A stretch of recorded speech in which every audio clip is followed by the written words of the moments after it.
nagpunta kami sa hospital, tinulungan kami ni Pastora, laruin yung ating mother na sa spiritual na talagang binantayan kami. Hindi kami hinayaan na kami yung naiwanan. Hanggang sa natulog siya, bagyong-bagyo, natutulog na sa isip ko yun, nasa ano ba yun? Bagyong-bagyo, nandoon siya sa kotse, nag-aantay sa amin. Sino gagawa nun? Amen? Si Pastora Ronnie lang. Dahil mahal niya tayo. Amen? Tapos nila kami doon sa condo. Nag-bakasyon kami ng 2 days. Amen? Doon kami pinatulog. Hallelujah. Naka-aircon. Hindi ko maintindihan kung paano nangyari. Sa glory ni Lord na ginamit po ng ating pastora. Salamat sa kanyang buhay. Tapos ang pinaka-highlight talaga, yung first time kong nag-mission. Amen? Nag-mission. Sa tinagal-tagal kong umattend sa church, ngayon na ako nag-mission, doon pa sa pinakamalayo. Ang pinakamatindi doon, hindi ako nahilo, samantalang nahihilo talaga ako. Hindi ako sumuka. Parang smooth lang yung sitwasyon na yun. Pero purihin ng Panginoon dahil naranasan ko mag-mission, mga kasama ko, mga kapatid, marami ako nakasama. Thank you, Lord.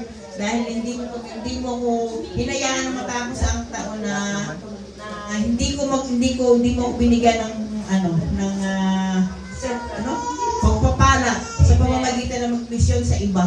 Amen? Nakita ko kung paano yung buhay ng iba sa buhay ko. Amen? At salamat sa Panginoon kasi pinaranas sa akin yung ganun pala kahirap. Kapag anak, ganito kahirap ang buhay nila kaysa sa buhay mo. Kaya magpasalamat ka. To God be the glory. Pabilisan daw po. Ako naman, magpapasalamat ako kay Lord kasi talagang grabe yung pasalamat ko kay Lord. Noong 2024 ay na-stroke ako. Nung ako na-stroke po, yung anak ko po si Maricar, yun po, may tangi ay kakasal na po sila.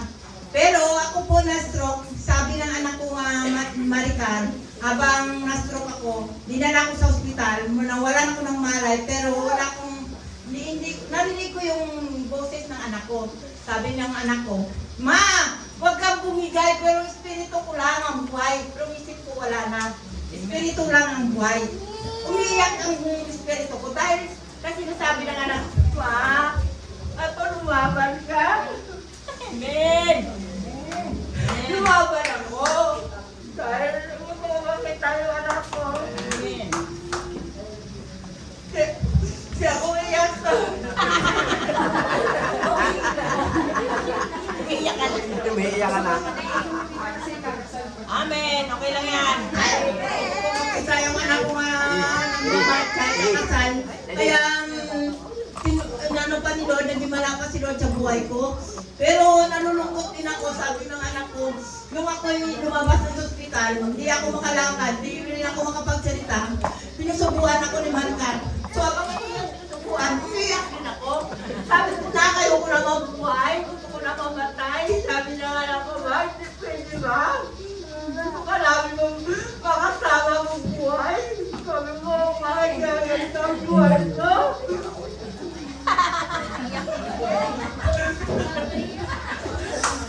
Kaya nagpapasalamat ako sa Panginoon. Talagang pinagaling niya ako. Amen.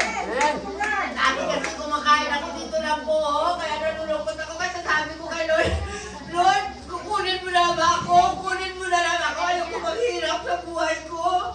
Kapag ako nanlilingkod sa'yo. Sabi ng anak ko ba, kaya mo ako paralin ako nung ako nag-aaral pa. Talagang nakapagtapos kami dahil sa'yo eh.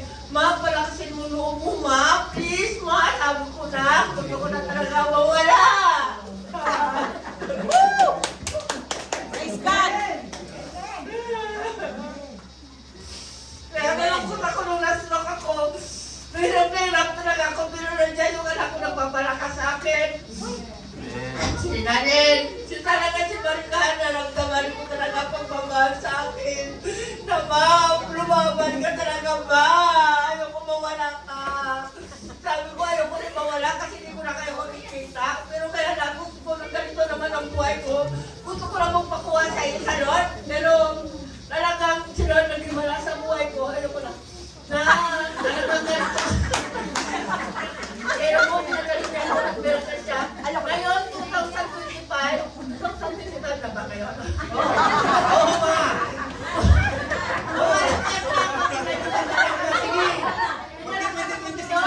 Nag-isip ka lang ngayon ko nung 2024, medyo nakalakad. Ngayon, 2025, tingnan nyo, malakas na malakas ako. Amen! Salamat, Lord! Talagang, isitinawan ko ang kabutihan ng Panginoon. Amen! Ikaw naman.